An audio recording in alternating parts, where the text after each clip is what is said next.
One key weakness I see with nonprofit leaders and church leaders specifically is the way that they view volunteers.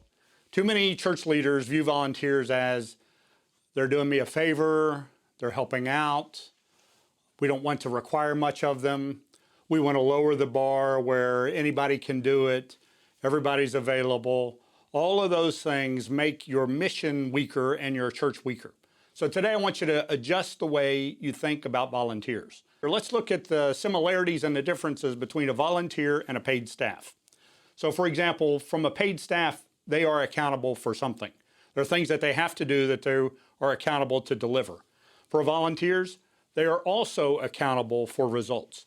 If they aren't getting results, if they're not doing the job, they should not be in that position. Another paid staff characteristic is that they're responsible. They're responsible to the organization, they're responsible to the Lord. They're also responsible for many of their relationships that they have inside and outside. They're also responsible to their supervisor to perform the tasks that are given to them. Volunteers are also responsible to their supervisor for tasks given to them. If you have a preschool teacher that doesn't show up on time, that's not okay. It's not okay because they're a volunteer. They need to be held to whatever standard was established when they were recruited as a volunteer. For a paid staff, they represent the organization. A volunteer also represents your organization. All the volunteers, friends, and family know that they're volunteering in your church. So the way they represent that church is the way they represent the Lord and you and the mission that you have there. Paid staff, they're paid for their time. Here's one major difference. Volunteers are not paid for their time. That's the primary difference. Most everything's are about the same. Paid staff, there are a certain number of hours required. Volunteers, it may be fewer, but there are still hours required. I used to tell my Sunday school teachers, this will take about 6 hours a week. So you can count on 6 hours a week, but time you plan your lesson, you build in that the monthly meetings are required, some recruiting with leaders. 6 hours a week is what I'm asking you to commit to be a teacher in a Bible study class in our church. So it may be fewer hours, but it's still required. And then paid staff can be recruited, volunteer staff can be recruited.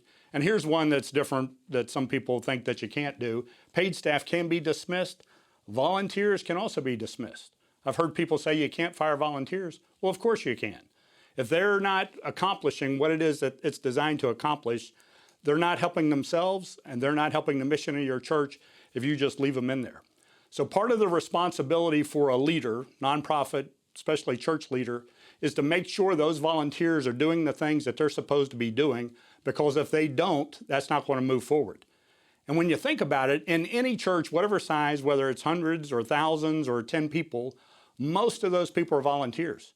If you don't have a good structure and a good accountability system for your volunteers, the whole thing isn't going to move forward. So adjust the way you view volunteers to magnify kingdom impact.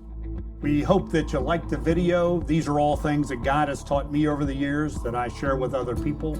So if it's helpful to you, please comment below and share it with another friend to help them along their leadership journey.